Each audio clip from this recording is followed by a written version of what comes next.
नमस्कार। आइए देखते हैं भारतीय मानसून पर एल नीनो का क्या प्रभाव रहेगा और देश के किन राज्यों में कितनी बारिश और कहां पर सूखा और कितनी महंगाई बढ़ने वाली है।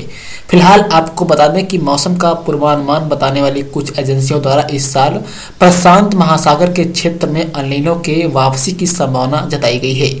केंद्रीय वित्त मंत्रालय ने अपनी मासिक आर्थिक समीक्षा रिपोर्ट में कहा है कि अगर एल नीनो की वापसी से जुड़े अनुमान सही हैं तो यह भारत में इस साल कमजोर मानसून रह सकता है। इस कारण वित्त वर्ष 2024 में उत्पादन में कमी और कीमतों में बढ़ोतरी हो सकती है। अब तक सरकार यह मानती रही थी कि रबी के मौसम में बम्पर उत्पादन होगा। कृषि मंत्रालय की ओर से कृषि वर्ष 2022 और 23 के दूसरे अग्रिम अनुमान में 11 करोड़ 21 लाख टन गेहूं के उत्पादन का दावा किया गया था, लेकिन उसके बाद से लगातार बढ़ोतरी दर्ज की जा रही है। साथ ही साथ बढ़ती गर्मी की वजह से सबसे अधिक नुकसान गेहूं की फसल को होने की आशंका जताई जा रही है। स्वतंत्र एनालिटिक्स एजेंसी क्रिसिल की एक रिपोर्ट में कहा गया है कि अगर मार्च तक तापमान में इसी तरह की बढ़ोतरी होती रही तो गेहूं की पैदावार पर इसका असर पड़ सकता है। या तो गेहूं की पैदावार पिछले रबी सीजन के स्तर पर रहेगी या उससे भी कम हो सकती है। बता दें, भविष्यवाणी में बताया जा रहा है कि अगर ये भविष्यवाणी सटीक हुई तो मानसून सीजन में होने वाली बारिश कम हो सकती है और इससे कृषि उत्पादन कम हो सकता है और कीमतें बढ़ सकती हैं।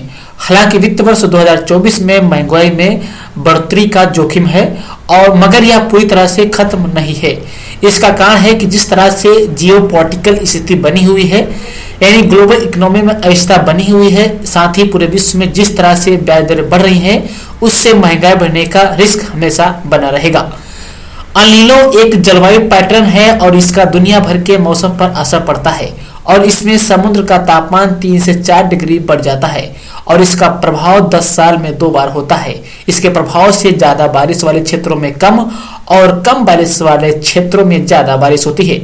भारत में एल नीनो के कारण मानसून अक्सर कमजोर होता है, जिससे पूरे सूखे की स्थिति बनी रहती है। मौसम विभाग के अनुसार इस साल सर्दियों के सीजन में राजधानी दिल्ली में बारिश सामान्य से 45% कम हुई है और 1 जनवरी से 20 जनवरी के बीच का ये अनुमानित आकलन बताया जा रहा है। बता दें कि इस दौरान राजधानी में 24.4 mm की बारिश रिकॉर्ड हुई है और यह सामान्य से 16.5% कम है। वहीं देश भर में इस दौरान 40% बारिश कम हुई है। सबसे कम बारिश मध्य भारत में सामान्य से 66% रही है।